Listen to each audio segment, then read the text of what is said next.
A tremendous thing happened yesterday for America, liberating the people of Venezuela from a fascist regime led by Nicolas Maduro and his wife, who, let me just say, she's not a 10. She's maybe a 6 at best, frankly. I think he could have done better. But they will now face the full wrath of the American justice system. They're in prison, which is much bigger than a jail. So they are in prison and they will face justice. People from Venezuela have been calling me in tears, thanking me, including some woman named Consuela. She works at a laundromat, very smart woman. She told me if she had been here for the election, she would have voted for me, Consuela from Venezuela. You can't make that up. I've been getting calls from everyone, really, thanking me, and frankly, some of them are saying I could even get a Nobel Peace Prize for all the things my administration is doing. But we can't stop with Venezuela. Does anyone even know where that is on a map? I had to ask that question before we sent our naval fleet down there because there's all these countries in South America and nobody's heard of them except maybe when you're there for vacation. And frankly, when you get home, you can't remember if you were in Ecuador or Guatemala or Shangri-La or whatever.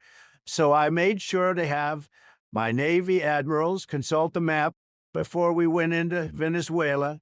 And let me tell you, it was a tremendous victory, maybe the biggest since Gettysburg. I've been hearing people say that. And there are so many other countries that are in just as bad shape as Venezuela, frankly, even worse, that are just waiting for America to come in and rescue them and magnify America's standing in the world to even greater heights. Everyone knows what a nightmare Egypt has been ever since Great Britain gave it up for grabs, so that's certainly fair game. And Greenland, and wouldn't it be fantastic? Wouldn't it be fantastic for Americans to be able to go to the pyramids without a passport? And, Egypt doesn't know what they're doing. They've got sand everywhere and a lot of camels. I don't know what the deal is with the camels, frankly, but they've got a lot of them. And don't get me started on Ceylon or Sri Lanka, if you want to call it that. But personally, I call it Ceylon. And the things they're doing with the tea there, it's a disaster. We will work with the best of the best to ensure a successful transfer of power there, working with the guy on the Lipton box himself to make sure America's tea reserves are so full that Boston can have a tea party every week, except maybe for that loser, Mitt Romney, former governor, who doesn't drink caffeine, and sleepy Joe Biden, who falls asleep at 8:45 after his nightly glass of Ovaltine, while his auto pen is signing pardons for Hunter Biden. Someone might need to remind him that he lost the election and that we won in a landslide. It was the biggest landslide, frankly, of all time, actually.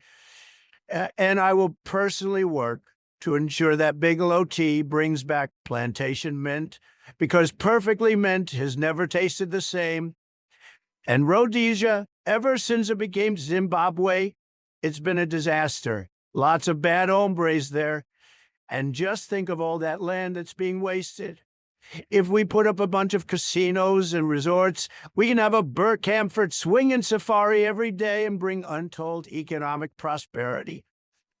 I've got planned for Antarctica, too. Ever since seeing that movie with Morgan Freeman and the penguins, I've known it has to be an American priority to liberate the penguins and make them part of the United States, too.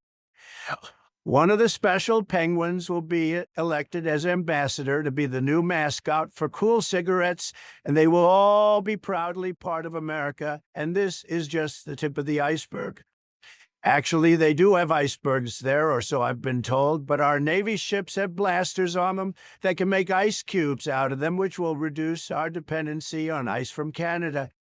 The border there has been a disaster. Trudeau was a disaster. He lost the election so badly, they won't even serve him coffee at Tim Hortons. Frankly, I feel a little sorry for him, actually. But I've got big plans. Some have even been calling them tremendous plans, actually. They've been calling me saying, these are great plans. You need to make this happen. So once I consult with everyone in my cabinet, and it's actually a tremendous cabinet with great people, very capable people. We got peace. We've got, well, we've got it, people. So we're going to get our best people on it. Not people like Shackleton. That guy was a loser. I like people who don't freeze to death. So we're going to make sure our best people are on it, possibly even including Burl Ives, who, let me tell you, got a lot of experience with this kind of thing in preparing for his role as the snowman and Rudolph the Red-Nosed Reindeer. Fabulous movie. Melania and I watch it every Christmas. Brings a tear to her eye. I say, Melania, what's with Burl Ives and the penguin? She just loves it.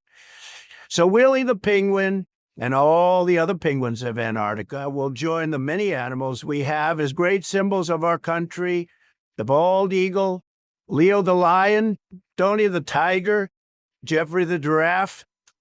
Obama and Biden and the Democrats tried to kill Toys R Us with NAFTA and these terrible trade agreements and policies, but we're bringing back jobs, bringing back manufacturing, bringing back morale. We're bringing back Jeffrey. This will be a covfefe that even the failing New York Times will be forced to report is bringing untold greatness back to America. Updates to come. Stay tuned.